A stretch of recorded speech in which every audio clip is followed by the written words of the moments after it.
उद्धरले लोक राम नाम एक बोधुनिया. काय सुंदर आहे. आता तेच महाराज परत सांगतो तुम्हाला. हे भाऊसाहेब केतकर जे होते ते महाराजांच्यावर अत्यंत अत्यंत प्रेम. एकमेव शिष्य माहिती आहे भाऊसाहेबांच्या विषयी माहिती आहे. आर्किटेक्चर त्यावेळेचे महाराजांना नुसतं प्रेमाने जिंकलेली व्यक्ती आहे ती. एकमेव व्यक्ती चरित्रामध्ये. हे माहिती आहे तुम्हाला. तर ते भाऊसाहेब नेहमी असं व्हायचं की महाराज थोरल्या मंदिरात एखाद्या शेतघरात बसलेले असायचे आणि हे याच्यात बघायचं नुसतं महाराजांना. महाराज काय करताय बघायचे, परत जायचे तिकडे धाकट्या रामाजवळ, तिकडे जायचं तिकडे. महाराजांना जवळ बोलवलं. का हो भाऊसाहेब म्हणाले, का लावता इकडं? प्रेम काय तुम्हाला सांगेल, असं प्रेम आपलं बसलं पाहिजे महाराजांच्यावर. का लावला? नाही तुम्ही काय करताय ते बघायला.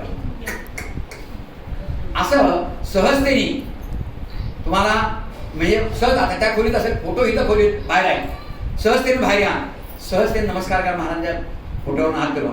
हे जेव्हा व्हायला लागेल पण हे नामाच्या हातात परत पुन्हा नामावर येतं सारखं. आणि हे व्हायला लागलं तर बऱ्याच अर्थात तुम्हाला सांगतो ते महाराज फोटोत राहणार नाही, तुमच्या जवळ येतात. आणि महाराज दत्ताव्या मला म्हणायचे, प्रमोद महाराजांना नुसतं तस्वीरीत ठेवू नका, त्यांना तुमच्या प्रपंचामध्ये आणा. तुमच्या कल्पनेच्या पलीकडे प्रपंच होईल आपला. त्यांना आणणं म्हणजे काय, सर्व गोष्टी त्यांची आठवण करा. हा महाराजच्या घरामध्ये तुम्हाला सांगता असं आहे तिथे की नवीन चप्पल आणलेली तो महाराजांना दाखवून घालायची. काय गोष्टी आहे. आणि त्या घरामध्ये अशी परिस्थिती जे काही वस्तू येतील काय सगळं महाराजांच्या कृपेने होत आहे असं सारखं तिथे त्या घरात. त्याशिवाय चर्चा नाही. हे खुद्द तात्यासाहेब ज्यावेळेला महाराजचं घर माहिती आहे, तुम्ही बघितलं असेल 5-6 पिढ्यांचं घर, त्या प्रत्येक खोलीमध्ये महाराजांचा फोटो लावलेला आहे. तर एकदा बाबा सकाळी आले होते आणि तात्यासाहेब असं प्रत्येक रूम घेऊन आणि नमस्कार करत होते. प्रत्येक फोटो प्रत्येक ह्याला फोटो नमस्कार करते आज जाऊन. तर बाबाने असं विचारलं की महाराज प्रत्यक्ष तुमच्या मुखातून बोलतात, तुम्ही एवढं सगळीकडे जाऊन प्रत्येक खोलीत नमस्कार करणं आवश्यक आहे का? ते काय म्हणले ते ऐका नजर काय. हो म्हणले आवश्यक आहे म्हणाले. का?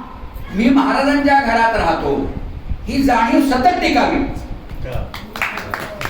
काय महत्वाचं आहे. मी महाराजांच्या घरात राहतो ही सतत जाणीव. वास्तविक ते त्यांच्या घरात करते पण त्यांनी हे कुणाच्या कृपेनं फळ आहे, इतकं आलं पाहिजे. आणि याला शरणागती म्हणतात.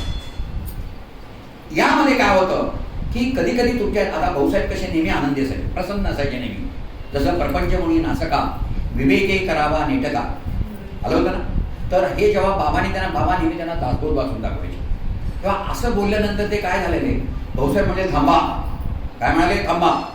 माझ्या प्रपंचामध्ये मला दुःखाची कधी जाणीव झाली नाही म्हणाले. त्या अर्थी कदाचित तो नासका नाहीये. पण बाबा काय म्हणाले, समर्थाने लिहिलेलं आहे ह्याचा अर्थ ते चुकीचं असणं अवघड आहे म्हणे.